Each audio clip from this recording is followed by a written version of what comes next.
Hi everyone, Spider-Man 1991 here, and it is the biggest nerd day of the year. Not only is it May 4th, the day Star Wars came out, but it's also Free Comic Book Day. The one day a year, comic book shops decide to give away free comics. Although usually the title of this this day is can be misinterpreted by some people. They think, oh hey, every comic book in the stores for free. Wrong. Only comics with the Free Comic Book Day logo are free. And and also it's technically not really free for the retailers because they have to pay in order to get the books here so that they can give them away. Which brings me to my interesting story about what happened to me this year for Free Comic Book Day. Well, I had to actually in order to get most of the comics I wanted, I had to go to 3 different stores.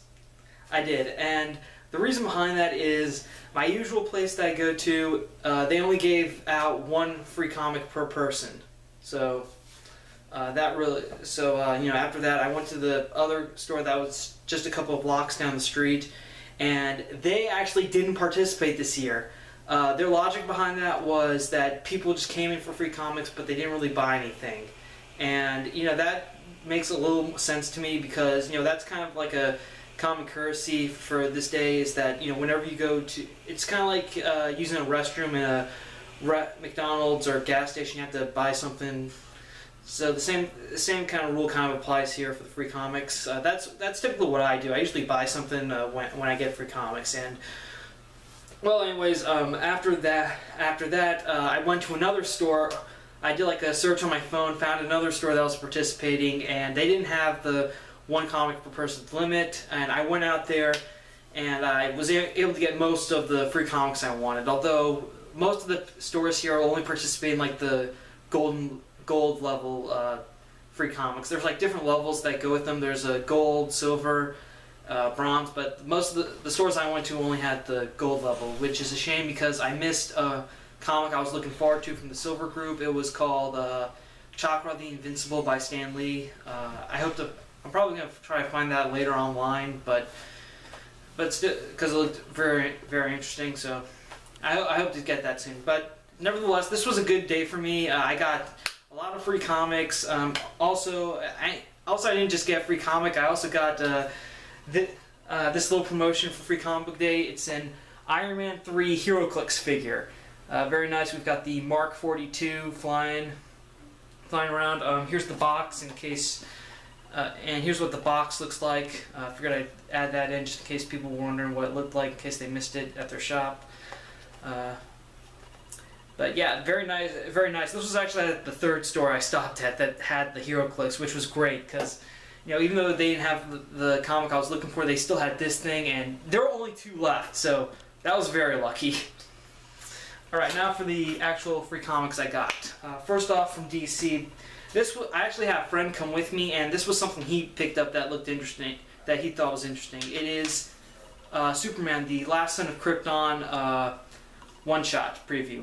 Pretty much this is just a reprint of Chapter 1 of the Last Son of Krypton story arc, which was when Superman and Lois Lane adopt a Kryptonian boy that fell from space, and it's later revealed that he's actually the son of General Zod and Ursa.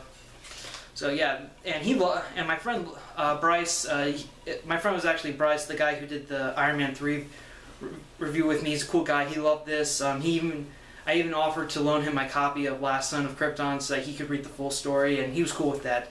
But yeah, also this issue includes a brief interview with Scott Snyder and Jim Lee about the new Superman Unchained series coming out in June. I really think DC did a good job with this issue. I mean, it wasn't a new original story, but just kind of a reprint, first part of a reprint of probably one of my favorite Superman story arcs. It's in my top 5, and I think it really interests people into reading some of the more popular Superman stories to get them ready for Man of Steel, which is coming out later in June. But yeah, I would definitely say if you're a Superman fan, you should probably pick this up. If you've already read Last Son of Krypton, then you can just get for the interview with Scott Snyder and Jim Lee.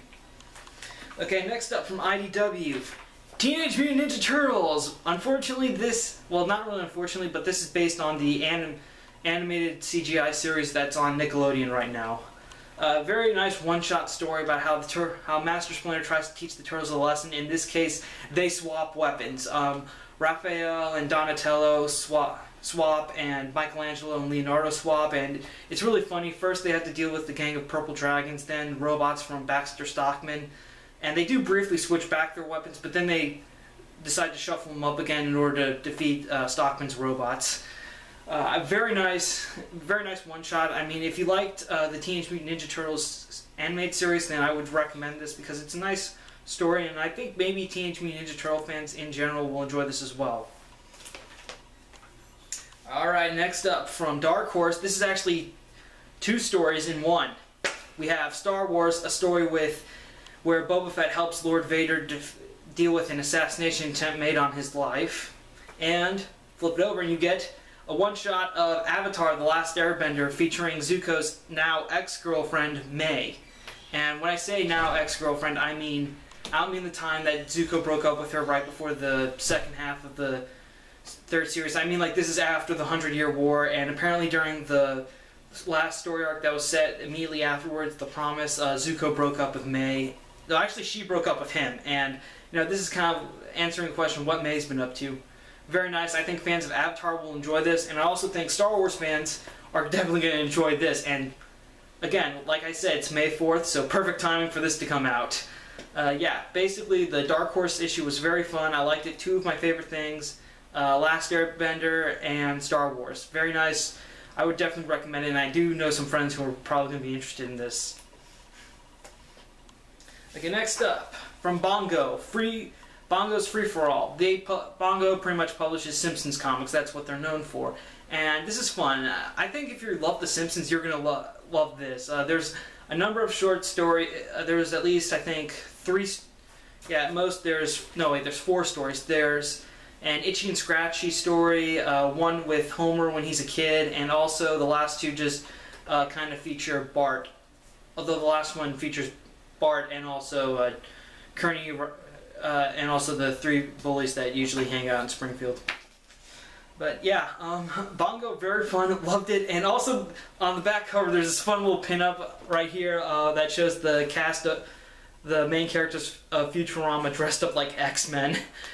I got a kick out of that, showed it to a friend, he loved it too.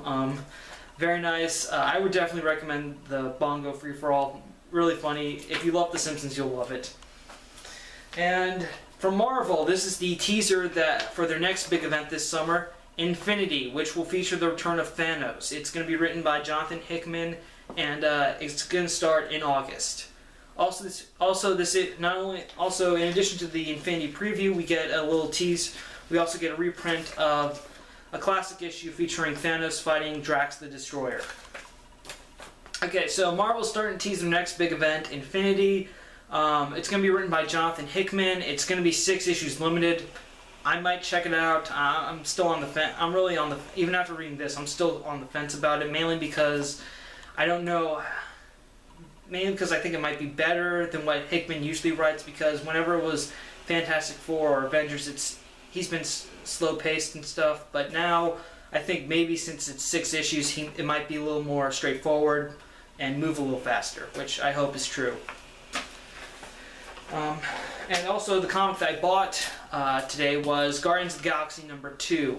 This is actually a very great series. I mean, I'm loving it. I bought the .1 issue digitally, then I bought #1 a couple of weeks ago, and now I'm reading #2. I'm definitely liking this, and I'm probably gonna pick up the next 2 issues and just finish the first story arc, and then see whether or not I want to get it ongoingly or in a trade. But right now I'm definitely leaning towards trade, because I think I'm getting too many, because I'm planning on getting a few more ongoing titles, and I think right now I'm probably just going to wait for the new Guardians to come out in trades. Okay, so that's my free comic book day video for this year. I hope everyone else had a lot of fun. If you haven't gone down to your local comic book shop, do it. Go do it. They're practically giving away comics, although some places will have some places may have a limit, because again, it's while supplies last. So if you're lucky, you'll be able to get some. If not, don't worry, someone will probably sell them on eBay tomorrow morning. yeah, overall, I think overall Free Comic Book Days was a success. Anyone else? And also, when you're out, just buy something to support your local comic retailer. Okay. Yeah, that's everything. That's everything from me. Thank you for watching. Thank you for subscribing to my channel, Spider-Man 1991. Saying see you later.